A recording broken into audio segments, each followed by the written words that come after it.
Hello, everyone. I'm Kelly Covert, and you are at home with Symphoria. And today I have our principal oboist, Eduardo Sepulveda, which I'm not exactly sure I'm saying that right. Am I, Eduardo? It's Sepulveda. Sepulveda. Yeah, I was gonna say that, and then I changed my mind.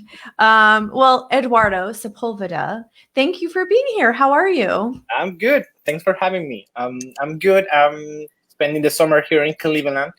Um, Everything's good here. The weather has been nice.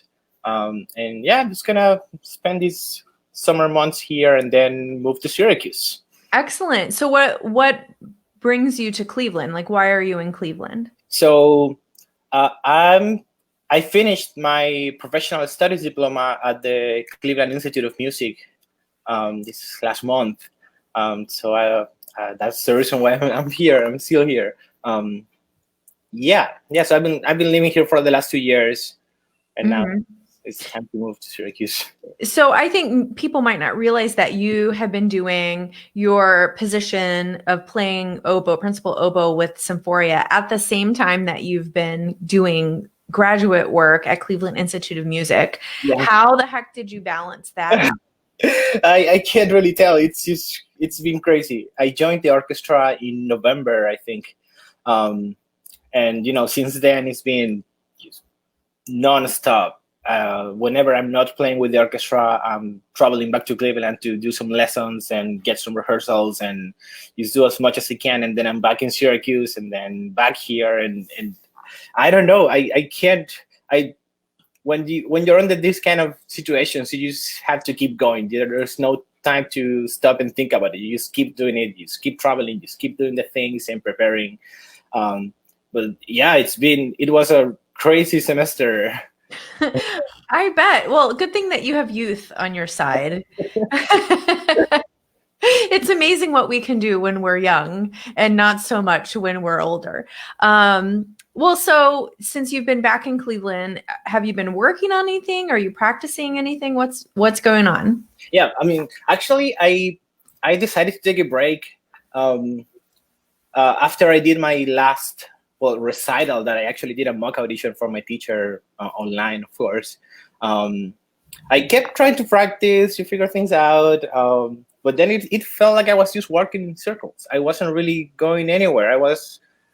It's hard for me to work without having goals. I mean, we always Mhm. have the goal of just improve, but I need something to look forward to, and I didn't have anything. So practicing was feeling empty and meaningless. Um, so I decided to take a break. So I took a break for a few weeks, and I tried to enjoy other things outside of music that I didn't have time to do before. So I got into biking again. Well, by the way, I always go to school on my bike. Oh, okay. um, so I got back into that. I've been biking almost every day. I'm enjoying it so much. I love it. I've been helping with the garden here in the house. Just trying to do other things that I didn't have time to do before. Um, yeah, so a few days ago, we were talking to some neighbors, and we decided that it was a good idea to do a small outdoor concert. So since then, I've been getting back into shape and just doing all the basics, just long notes and work on all the basics, try to rebuild myself, getting rid of the bad habits that I built last year. Um, and yeah, so I'm doing that, and I'm working on a solo piece that I played for my last recital at CIM. It's called Collision Etudes by Elisa. She's an American composer.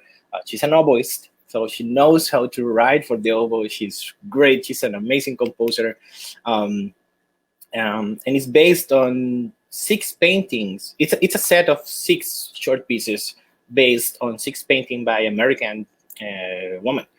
So it's great. I mean, if you have time, look it up.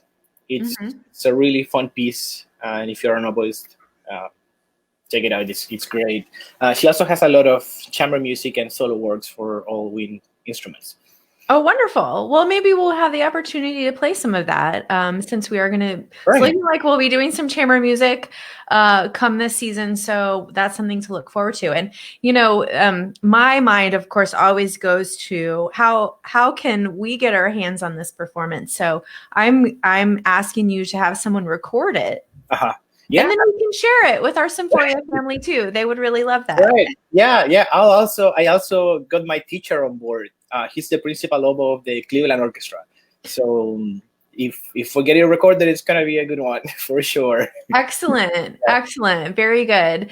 Well, right now, so you're here, you're originally from Um, Chile, Chile. Yes. right? And so you came to America for school, for music, and that's really your focus. But have you ever thought about what you would do if you weren't a musician? Yeah. Actually, I decided to do something else in my last year of high school. I was really decided to go for something else. Um, I wanted to do astronomy. That's what I wanted to do. And I had the scores, I had everything to do it. I was ready to do it. But then I had this talk with my parents. We're all sitting on the table, and I mean, there are some things that you just can't ignore. I mean, I've been doing music since I was 8. My mom is also a musician, so I've been really surrounded by music and in this business, let's say, for all my life since I was born. Since before I was born, I was already on a stage with my mom. Right. And I don't know, they encouraged me to pursue this, to stick to this because they believed in my abilities, in my talent, in my work, and they said that it was something that I shouldn't use stop doing, that I should continue doing it, and that I should believe in myself, and maybe just, I don't know, give it a try. Worst case, you can always come back home and do whatever you want. But yeah, we had the talk, and then I decided to keep doing music, to keep playing the oboe, and yeah, I wanted to be an astronomist, but Well, you should talk with Sam Martin, our stage manager. I don't know if you saw his interview on Monday, but he said that he also that would be something that he would do. So 2 in a row astronomers here. So I bet you guys have a lot that you could talk about. I think it's always so interesting when people pick something that seems so far removed from music. Like it's Right. so different. Right. And I think that that's always really interesting. So you've been biking a lot. You've taken a little break from practicing. I'm curious, this is my own question. When you take a break from practicing, do you still make reads? Actually, I did for the first 2 weeks, I think. I said, all right, maybe I'm not going to practice, but I still need to keep working on things. So I'll just try to improve on my reed making skills. So I kept doing that. I did some playing just to test the reeds and stuff. But yeah, I kept doing that. I kept doing that for like 1 or 2 weeks. I think I made some progress, I hope. Well, and I think this is such a fascinating thing that people who are not musicians might not realize about our double reed players, our oboists and our bassoonists, is that all of you make your own reeds, and that's a huge time commitment and a huge part of the way that you sound.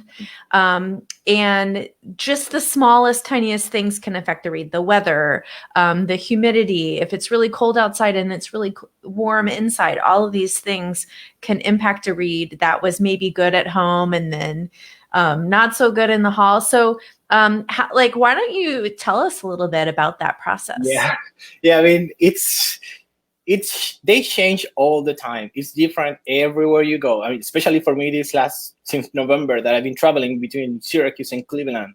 Like the reads that I made in Cleveland, they didn't work in Syracuse, and the same thing the other way around. So I had to keep working on those and just keep making reads all the time. Reads for Syracuse, reads for Cleveland, and yeah, they change with everything, with altitude, with temperature, humidity, everything. Absolutely everything. And there's so much it's so much time you have to put into this, and you have to work so many hours into this. Sometimes you spend more time making reads instead of practicing. So you have to try to keep yourself from doing that, because I mean, yeah, you're gonna sound good in orchestra, but you need to know all the things. Will you be able to play all the notes? Right. Well, flutists, and this is a general joke, but flutists always say, "Well, gosh, I wish I could blame my reed for how I sound today." Um, we don't have the luxury of the blame, but also we don't have to worry about the reeds either. So I think I think we have it a little bit easier than the people who have to make reeds. Yeah. Yeah, I think it's a blessing and a curse. Mm-hmm. It takes a lot of time away from practicing and other things, but also when you hit the spot, it's amazing. It's the greatest feeling ever. It feels so good. Yeah. Well, you know what I think is really interesting about reed making is it's a craft. Like it's Yeah. really, you're building something with your hands. And I think those are different kinds of skills than playing music. And I think that that's really fascinating to me. And I have noticed a trend among my double reed friends that they tend to be crafty and like to do things with their hands, like garden or paint or things like that. I think it's really interesting. Yeah, it is. So I realized just yesterday that we've been at home now for almost 3 months, which is hard to believe. It's gone by so slowly and so fast at the same time. What has been one of your guilty pleasures that you've been leaning into over the past 3 months? Um, I don't think I developed any guilty pleasures over the last 3 months, but I will say like guilty pleasure for the last, I don't know, year or 2 years since I've been here in Cleveland. So there is this Mexican restaurant, and it's amazing. It's the greatest thing that ever happened to me. So yeah, I used to go there with my friends all the time, twice, 3 times a week. We were obsessed with with this restaurant. Um, but now, since they're all gone, I just keep ordering. Like after my lessons, after my weekly lessons, I will just get my reward and get some Mexican food. Um, so I guess that's my guilty pleasure. Well, next time I'm headed through Cleveland or to Cleveland, I'll have to get the name of that because it Yeah, sounds pretty amazing. it's really great. It's called Cilantro. It's owned by Mexican people. They have a lot of Mexican people working there, so it's very authentic. And if you're ever in Cleveland, just make sure to go there. Oh, okay. Well, I love Mexican food, so that won't be a hard sell for me. Um, it's been 3 months, like I said, a really long time since we've been on stage together, and I know that we all miss it a lot. What are you most looking forward to when we can play together again? I think most of all, you just want to be there and be around you all. I mean, since I joined the orchestra, I kept telling everyone that everyone was so welcoming at Symphoria, and they were all great people, very friendly, and I really enjoy being there with you all. I mean, of course, I enjoy playing with you. It's great. It's always a great experience, but I enjoy being with you all. Mm-hmm. Um, Mm-hmm. I I enjoy, do know. yeah, I enjoy that, and I miss being around you guys because it's a really good feeling to be in such a nice family, musical family we have there. Mm-hmm. So Symphoria is a really special place, I think. Yeah. yes, it is. I mean, I could tell since day one. Since day one, Mm-hmm. it was like, wow, this is a place where I would like to be. It's just great. Mm-hmm. Well, and it's so nice to hear that from someone new too, because, when we've been in and around everyone for a while, sometimes it's hard to imagine what it would be like to be coming in into pre-existing relationships and everything like that. So I'm so glad that you feel welcome, and we're so glad to have you as part of our family and keeping us in tune and in line all of the time. So, are you ready for your lightning round questions? Yeah, sure. Okay, these were provided by Sam Martin, our stage manager, and I think they're pretty good. And I'm going to add one. Okay. Okay, just because I want to. What's your favorite movie? Um, I'll say Jurassic Park. Any of them. I love them all. See, you and Sam, he was saying that's his favorite score. Like we have a theme, like astronomy and Jurassic Park. That's the theme. Okay. Pineapple on pizza. Is that a yes or a no for you? Yes, absolutely yes. And tomatoes. At the same time? Yes. Yeah. I do this at home all the time with my parents. We get pizza with cheese, pineapple, and tomatoes, and try it, guys. It's great. Okay, I'm gonna have to try it. Did you see Larry made wood-fired pizza at his house? He got like a fancy wood-fire oven for pizza. I think I did. And it was pineapple also. So I was like, ooh, that's a good question. What is one of your bucket list destinations to visit?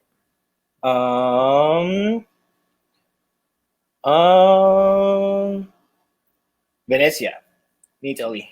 Yeah. I'll go there. I would go there. Yeah. Favorite composer? Although I feel like this is not a lightning round question, but favorite composer? Mahler. Mahler. Yeah. Let's just sit with that for a second.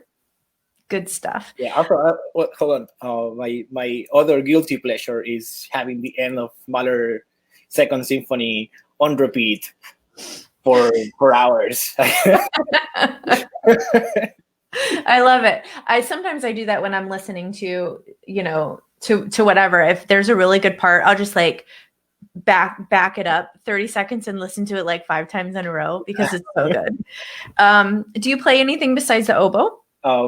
Actually, okay, this is not gonna be a short answer, but I told you my mom is a musician. She plays the cello. So I started playing the cello when I was like 5 or 4. I had a cello like this big. Yeah. So I did that. I can still play a few notes. I'm not good at it. I'm not good at string instruments. I can't do that. I just cannot do that. So I do that, and I also can play piano. I can play guitar. Yeah, I mean, if you give me something, I can pick it up and try to get some sounds out of it. But those are the things that I can do something. Excellent. All right, and last question. This one's mine. Do you get nervous before you do the tuning A? I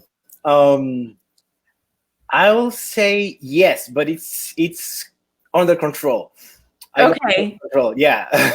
I mean, I feel like we have the responsibility to give the audience the first thing they're gonna hear at night.